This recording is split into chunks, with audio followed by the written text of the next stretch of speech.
গত 26শে আগস্ট সোমবার দক্ষিণ কলকাতার বরিশা পূর্বপাড়া স্কুল রোডে জনগণের একক প্রচেষ্টা ও মাননীয় বিক্রম জানা মহাশয়ের তত্ত্বাবধানে শিল্পী পি কুমারের উপস্থিতিতে অভয়ার মৃত্যুর প্রতিবাদে সকল সাধারণ মানুষের মতোই এই নক্কারজনক ঘৃণ্য ঘটনার বিরোধিতায় একটি শান্তিপূর্ণ মোমবাতি নিয়ে প্রতিবাদের আয়োজন করা হয়।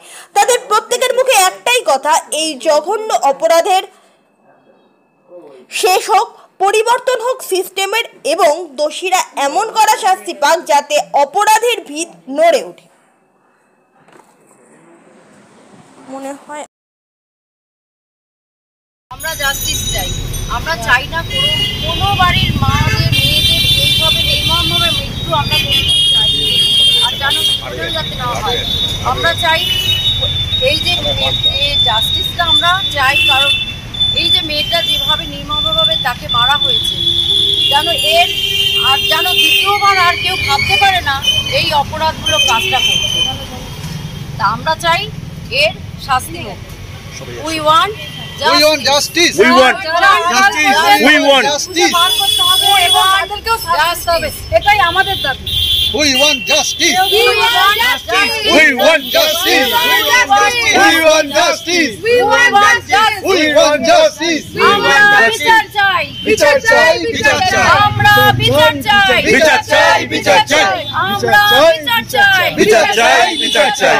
We want justice. We want justice. We want justice. We want justice. We want justice. We want justice. আর্জি করে যে ঘটনা ঘটেছে, যে ঘৃণনীয় ঘটনা, আমরা সকলে জানি। আমাদের বোন যেভাবে নির্মমভাবে তার উপর করেছে, অত্যাচার করা হয়েছে, আমরা তার ঘোর বিরোধিতা করছি। এই বিরোধিতা কোনো ধর্ম, বর্ণ, পার্টি সব নির্বিশেষে আমরা দাদা হয়ে আমরা আমাদের বোনের প্রতিবাদ করছি। আপনারাও হাতে হাত মেলান, আগামী দিন যেন প্রকৃত যে দোষী, সেই দোষীকে আমরা শাস্তি দিতে পারি এবং আপনারা সকলে আমাদের সাথে থাকুন। আজ তাই আমাদের বোনের আত্মার শান্তি কামনার জন্য আমরা মোমবাতি জ্বালিয়ে তার আত্মার শান্তি কামনা করি। আসুন সকলে আমরা একসাথে হয়ে আমাদের বোনের আত্মার শান্তি কামনা করি।